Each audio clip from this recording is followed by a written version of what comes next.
सूरज रोज निकलता क्यों है, चंदा क्यों छिप जाता है, आसमान का हर एक तारा क्या संदेश लाता है। सूरज कहता मुझको देखो, रोज डुबोया जाता हूँ, फिर भी नित्य नियम से अपने नया सवेरा लाता हूँ। चंदा कहता मेरी छाया शीतलता बरसाती है, थके हुए बोझिल तन मन में नई चेतना लाती है।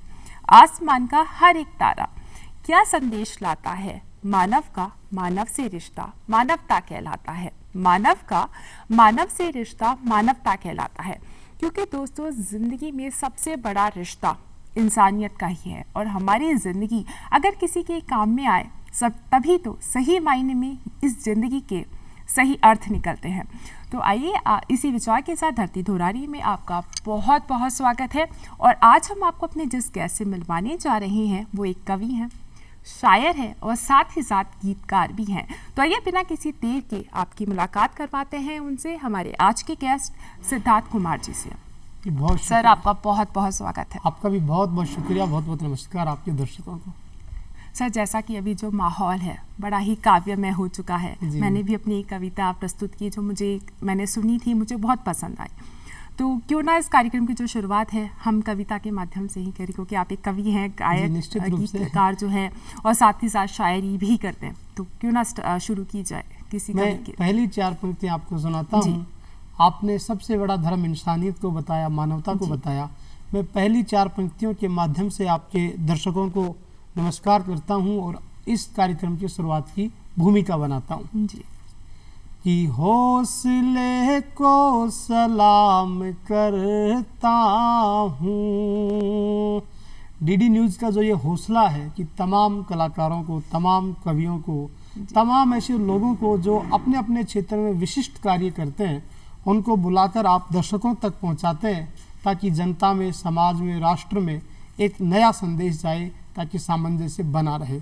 तब मैं 4 पंक्तियाँ सुनाता हूँ कि हौसले को सलाम करता हूँ, सबका ही एहतराम करता हूँ। आपने प्यार से बुलाया है,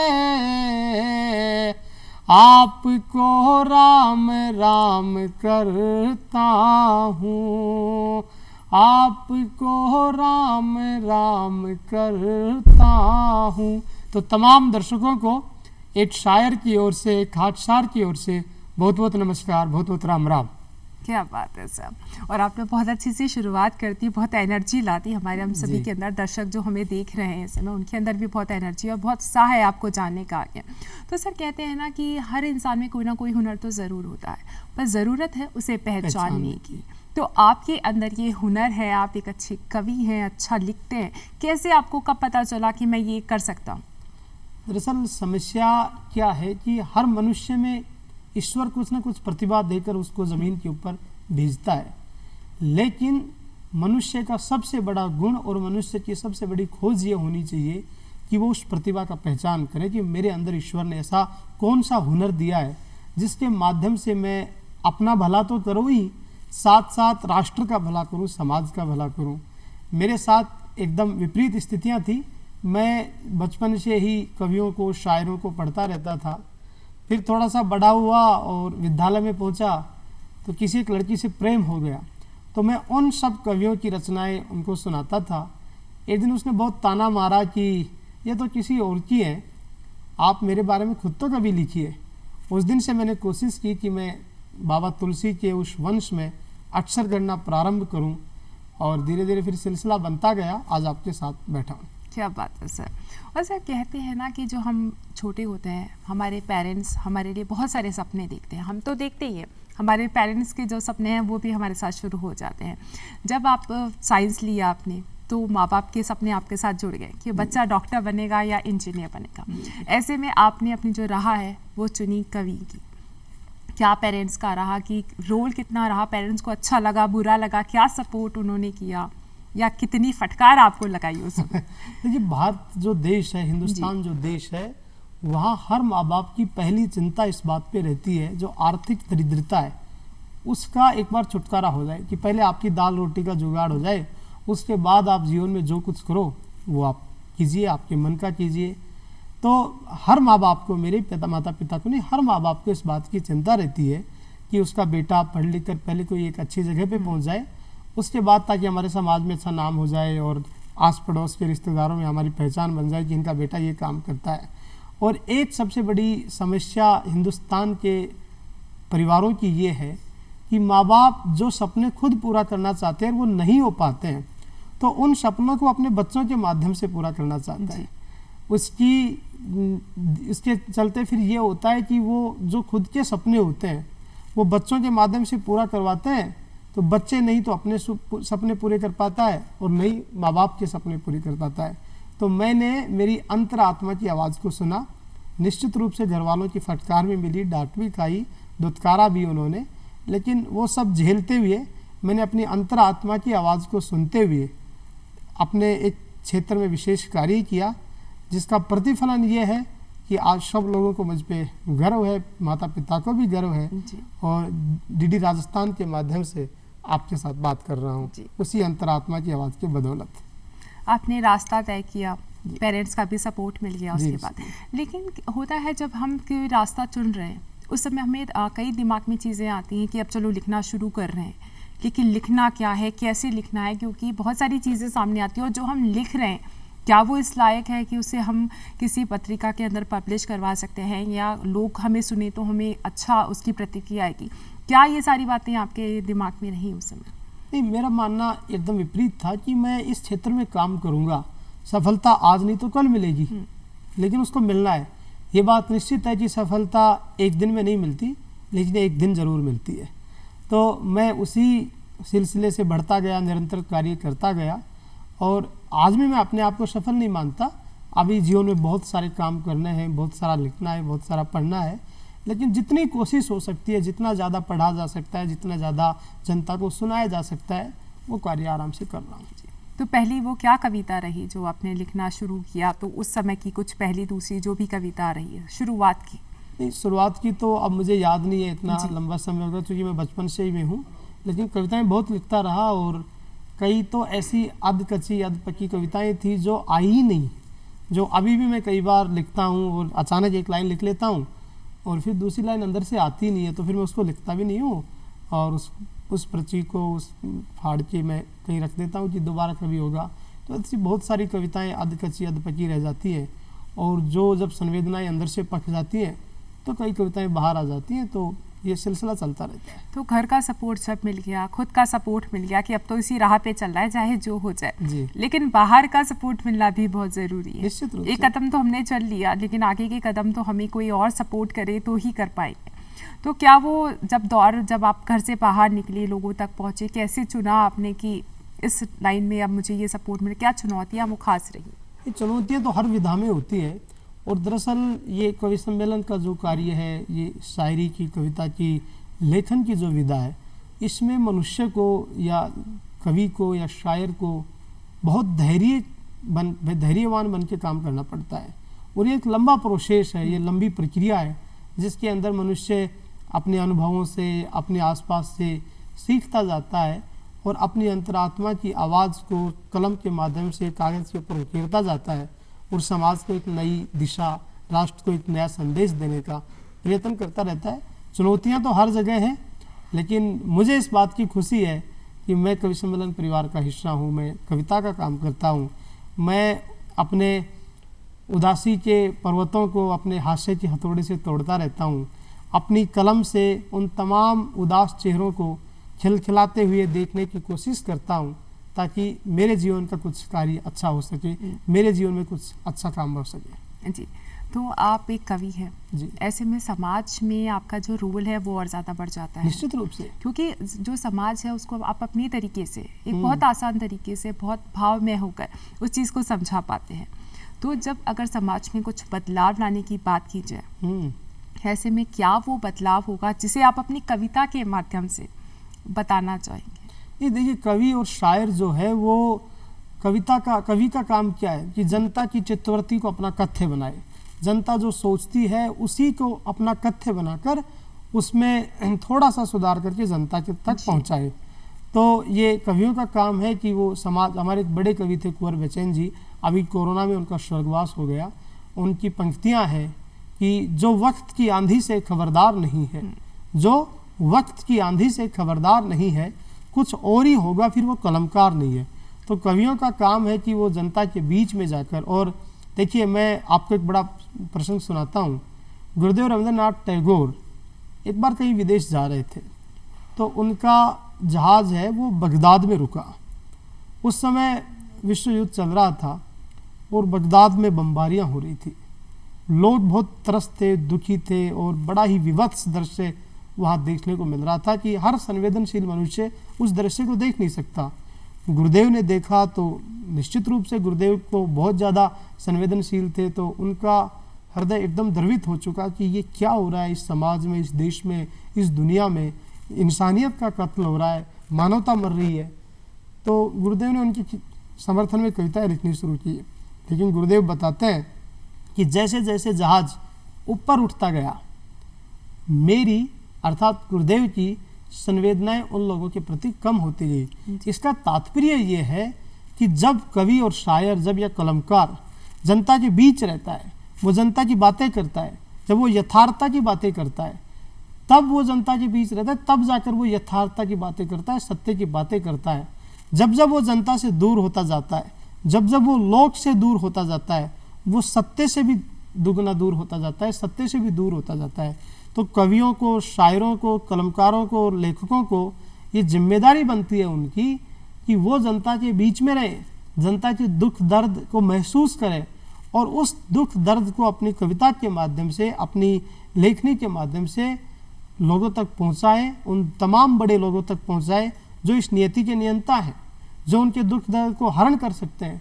तो ये कवियों की जिम्मेदारी है।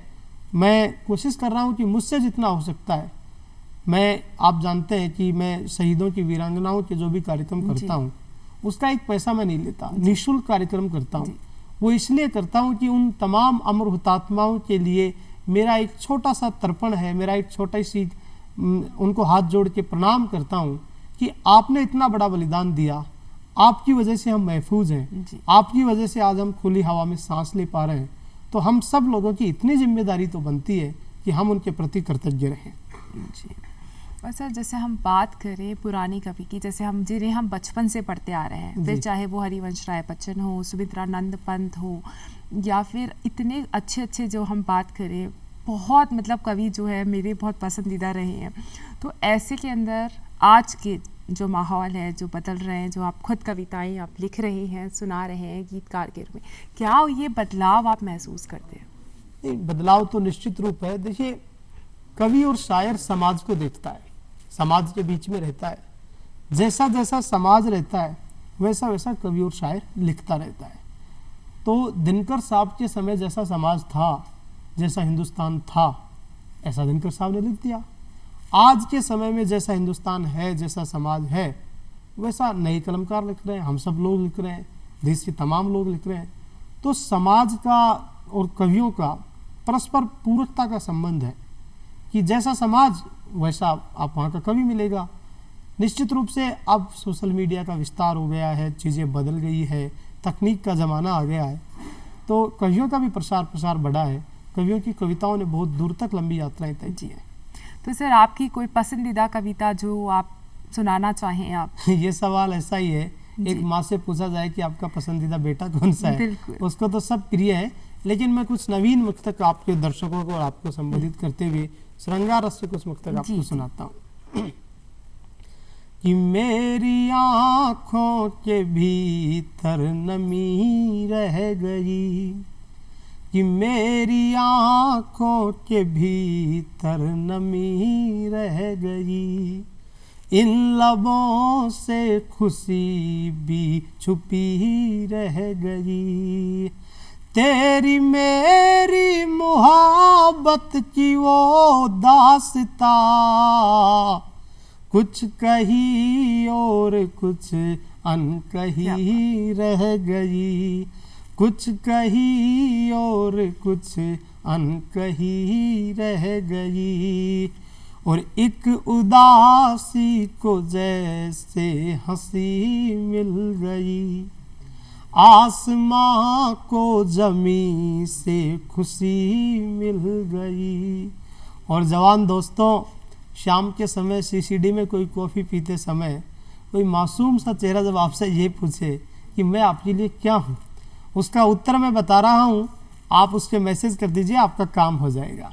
कि एक उदासी को जैसे हंसी मिल गई, आसमां को जमी से खुशी मिल गई, कैसे बतलाऊं क्या है तू मेरे लिए, तू मिली तो मुझे जिंदगी मिल गई, तू मिली तो मुझे जिंदगी मिल गई। और एक मुक्तक मैं आपको सुनाता हूँ कि जीवन कितना क्षणभंगुर है। हम लोग एक दूसरे से ईर्ष्या, जलन, एक दूसरे से प्रतिस्पर्धा ये दौर में बहुत आगे बढ़ चुके हैं और हमें इस बात का आभास ही नहीं रहा कि ये जीवन बहुत क्षणभंगुर है। अगर 1 मिनट में अपनी सांस आना बंद हो जाए, 1 सेकंड में अपनी सांस बंद आना, तो इस धरती से हम चले जाते हैं। तो ये जलन, ये ईर्ष्या किस बात की? तो मैं आपको मुक्तक सुनाता हूँ कि हर खुशी तो मुकम्मल मिले न मिले, ये निश्चित नहीं है कि आपको हर खुशी पूरी मिलेगी, आपको हर खुशियाँ मिलेंगी। कवियों का काम है कि वो जनता तक अपनी बात को पहुंचाते रहें कि हर खुशी तो मुकम्मल मिले न मिले, कि हर खुशी तो मुकम्मल मिले न मिले, कोई उम्मीद का पल मिले न मिले, एक पल जो मिला उसको जी भर जियो, जिंदगी आज है कल मिले न मिले, जिंदगी आज है कल मिले न मिले। और एक डीडी राजस्थान के माध्यम से आपके दर्शकों को संदेश है कि हो सबब तो भी ईमान मत मारिए, कि हो सबब तो भी ईमान मत मारिए, आपसी प्रेम सम्मान मत मारिए, ये सियासत भला कब है किसकी रही, अपने अंदर का इंसान मत मारिए। तो अपने अंदर का इंसान मत मारिए और पूरी खुशी के साथ, पूरी इच्छा शक्ति के साथ मानवता का, इंसानियत का धर्म निभाते रहिए। जी, क्या बात है सर। जैसे आप कविता लिखते हैं, है ना, लिखना आपका शौक है, लेकिन कविता लिखना और उसको प्रेजेंट करना इतने कॉन्फिडेंस के साथ सबके सामने, तो कितना किन किन चीज़ों को उनको ध्यान में रखना चाहिए, किन बात का ध्यान रखना चाहिए, क्योंकि आवाज़ भी बहुत मायने रखती है हमारी, ना, कि किस तरीके का हमको वॉल्यूम रखना है। तो ये सारी चीज़ें आपने कैसे सीखी? मतलब कहीं ना कहीं फैमिली का ये रहा कि कहते हैं ना कि फैमिली से ये चीज़ हमारे अंदर आई है, या ये आपने बाहर से अपने अंदर के हुनर से ये सब कुछ सीखा? नहीं, ये तो निश्चित रूप से आप कहीं ना कहीं से सीखते ही हैं। मैं भी मेरे पूर्वज कवियों को और सुनता था कि वो किस तरीके से प्रस्तुति देते थे। अभी भी बहुत से लोगों को सुनता हूँ कि वो प्रस्तुतिकरण कौशल में किन किन बातों का ध्यान रखते हैं, उनसे सीखता रहता हूँ। और घर के अंदर से जो संस्कार थे वो तो निश्चित रूप से थे ही, तो पूर्वजों से सीखता हूँ जो संस्कार थे, और जो जनता से जो प्रतिक्रिया आती है, जो लोग से जो प्रतिक्रिया आती है, उन सब लोगों को मिला के, उन सब चीज़ों को मिला के एक मिश्रण तैयार करके उससे जो नवनीत निकलता है वो मैं प्रस्तुतिकरण कौशल का काम करता हूँ।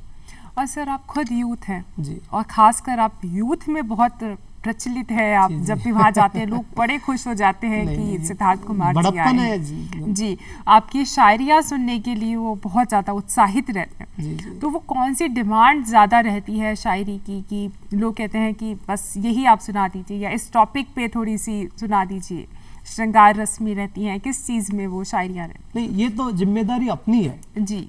दरअसल समस्या क्या है कि आज की युवा पीढ़ी पे बहुत आरोप लगते हैं कि वो पथभ्रष्ट हो चुकी है, वो संस्कार विहीन हो चुकी है।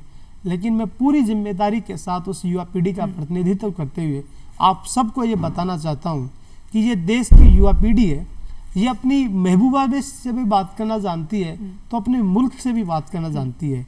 फर्क साफ है कि आप उसके पास जाइए, आप उससे बातचीत कीजिए, आप उसके दिल की बातें सुनिए, वो आपके साथ दिल जोड़ के खड़ा हो जाएगा, वो आपके साथ खड़ा हो जाएगा।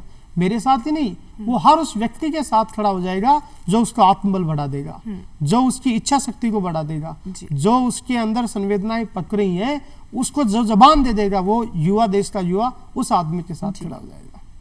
तो क्या वो खास शायरियाँ रहती है सर? कुछ शायरी आप हमारे दर्शकों को भी सुनाए। जी, एक गीत मैं आपको सुनाता हूँ कि हिंदुस्तान क्या था और हिंदुस्तान क्या है, हमारी कौन कौन सी परंपराएं थी, हमारी कौन सी संस्कृति थी, जिसकी बदौलत इतने साल गुलाम रहने के बावजूद भी लोग कहते हैं कि हमारी हस्ती नहीं मिटती। तो वो कौन सी बात थी? कोई तो बात थी जी हमारी हस्ती मिटती नहीं। तब मैं एक गीत आपको सुनाता हूँ कि अंधकार गहरा है, रोशनी पे पहरा है, अंधकार गहरा है, रोशनी पे पहरा है, बेबसी उदासी का हर तरफ ही शहरा है, डूबते भरोसे को, डूबते भरोसे को हमने ही तो तारा है, वो समय तुम्हारा था, ये समय हमारा है, वो समय तुम्हारा था, ये समय हमारा है, जाह्नवी ने पाला है।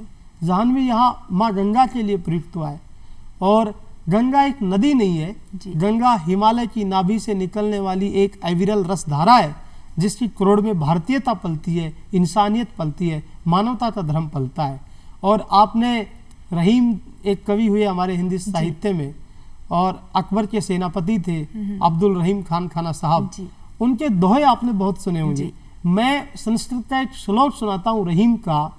और कौन रहीम? जो इस्लाम पर ईमान रखता है, जिसका पुनर्जन्म में विश्वास नहीं है, वो रहीम माँ गंगा से प्रार्थना करता है संस्कृत के माध्यम से, और कहता है माँ गंगा से कि अच्युत चरणा तरंगिनी, अच्युत चरणा तरंगिनी, शशि शेखर मोली मालती माले, कि हे माँ गंगे मुझे विष्णु मत बनाना, क्योंकि विष्णु तो आपको पैरों में रखते हैं, मुझे शिव बनाना, मुझे महादेव बनाना, जो महादेव आपको सिर के ऊपर धारण करते हैं, तो मुझे वो शिव बनाना।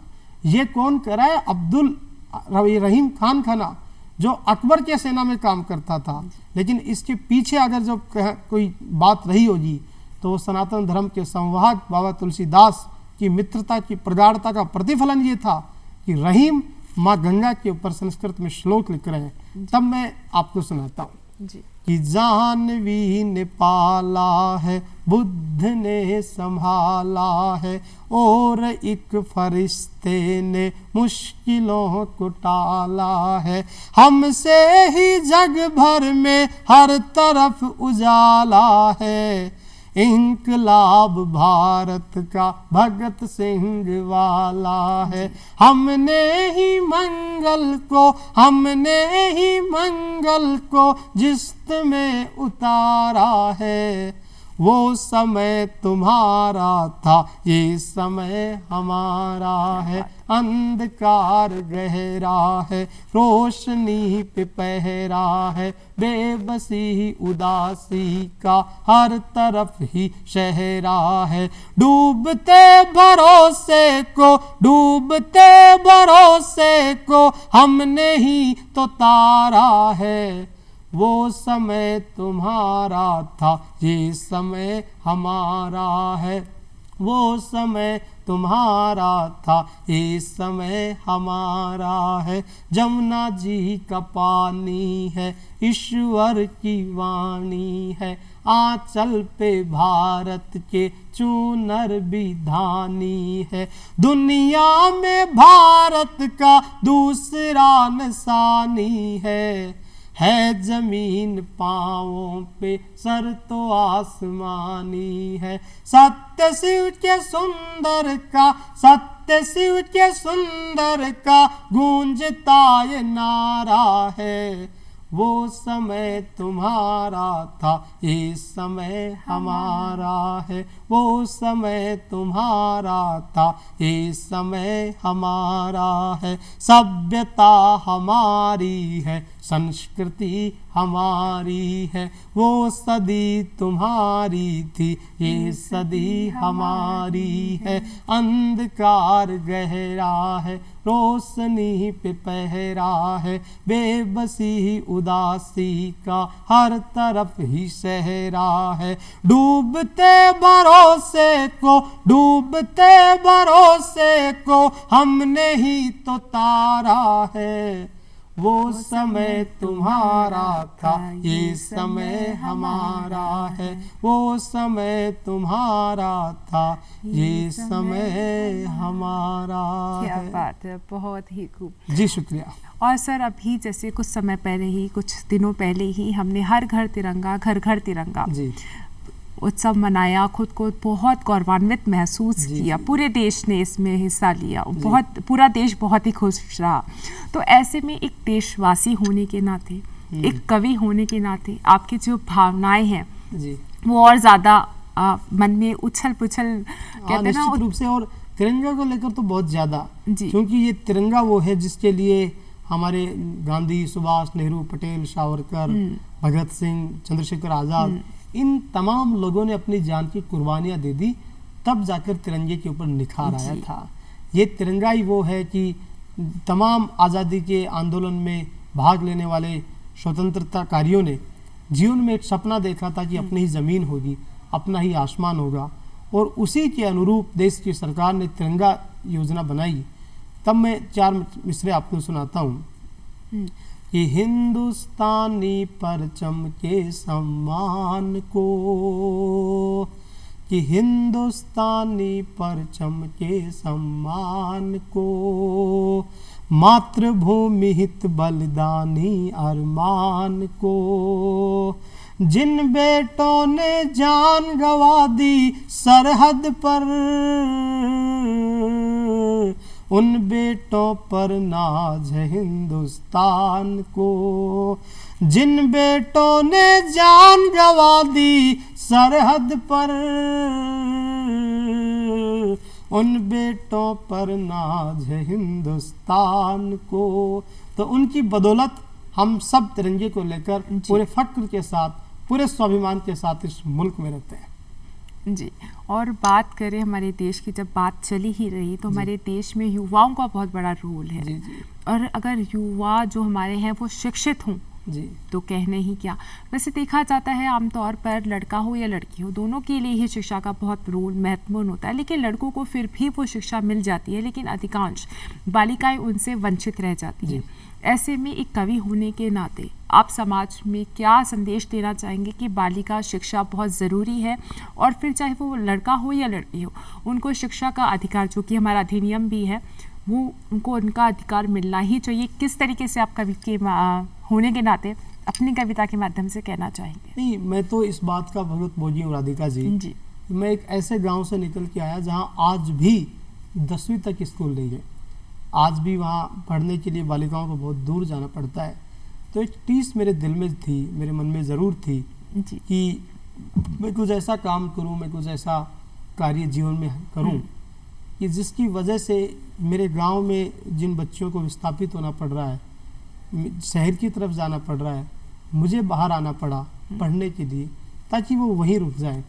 इसलिए मैंने एक कॉलेज भी बनाने का संकल्प लिया है। और मैं आपके चैनल के माध्यम से देश के तमाम बड़े लोगों से इस बात की गुजारिश करता हूँ कि ईश्वर ने आपको खूब नवाजा है, ईश्वर ने आपको खूब दिया है। आप अपने आसपास नज़र दौड़ाइए कि कौन ऐसा बच्चा है जो पढ़ने में बहुत ज़्यादा प्रतिभावान है, लेकिन उसकी परिस्थितियाँ ऐसी नहीं है जी। कि वो पढ़ सके, वो अपने जीवन में कुछ अच्छा कर सके। उन बच्चों को आप ग्रहण कीजिए और उनके खर्चा उठाइए।